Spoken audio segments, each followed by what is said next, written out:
¿cuál es tu opinión sobre esta propuesta de reforma de la humanidad, ¿no? Dos planes, la reforma del individuo, la reforma de la sociedad y la reforma de esta relación con la naturaleza, ¿no? Digamos, tres líneas importantes de este congreso, de este simposio, y nos gustaría conocer tu opinión. ¿Cómo no, Teresa? A mí me parece que dadas las diversas crisis que vive la humanidad, que son globales, la del cambio climático, la de energético, la alimentaria, la económica financiera, etcétera, etcétera, evidentemente hay la necesidad de cambiarle el timón a la nave en que estamos, que Morán mismo dice que puede ser un Titanic planetario. Y este planteamiento que él hace de la metamorfosis civilizatoria, la regeneración civilizatoria, es un intento desde el pensamiento complejo de ver cómo podemos intentar cambiarle el rumbo a la nave y por lo menos paliar algunas de las consecuencias negativas de estas crisis. Evidentemente los tres ejes que tú mencionas tienen que ver con esa especie de circularidad que hay, de que somos los seres humanos los que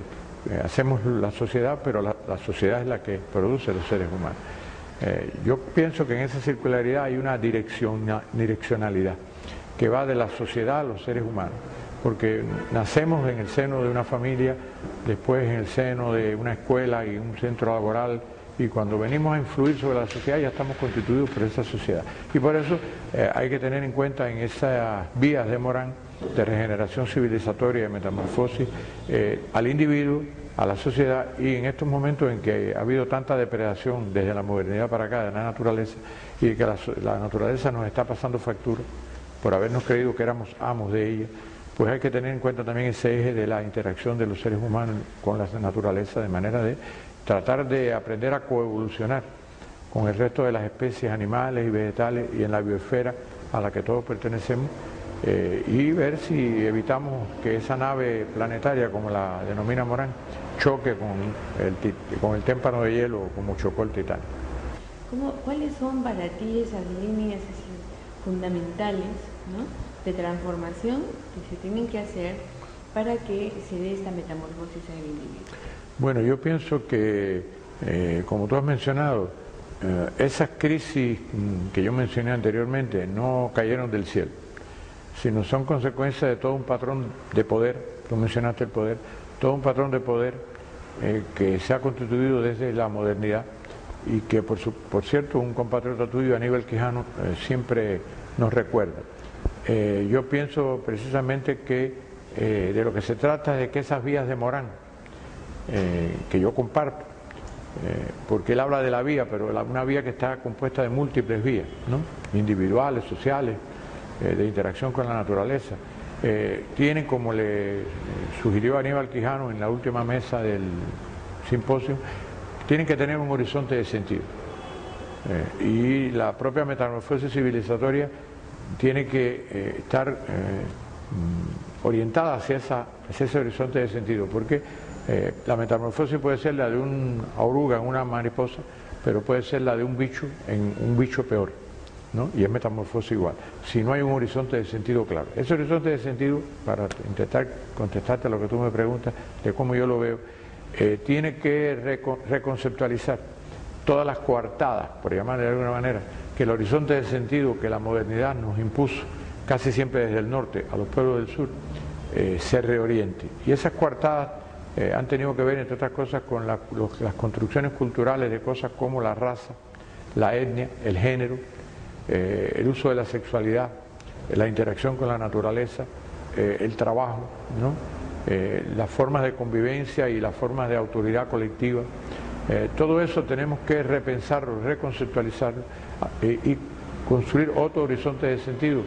de cómo pensamos, o sea, que nos haga pensar, sentir y valorar de una manera diferente lo que es la raza, lo que es la etnia, lo que es el género, lo que es el uso de la sexualidad, lo que es la interacción con la naturaleza, lo que es el trabajo, ¿no?, lo que son las formas de convivencia humana y lo que son las formas de autoridad colectiva. Si nosotros logramos poner, aunque sea un granito de arena, desde el subcontinente latinoamericano,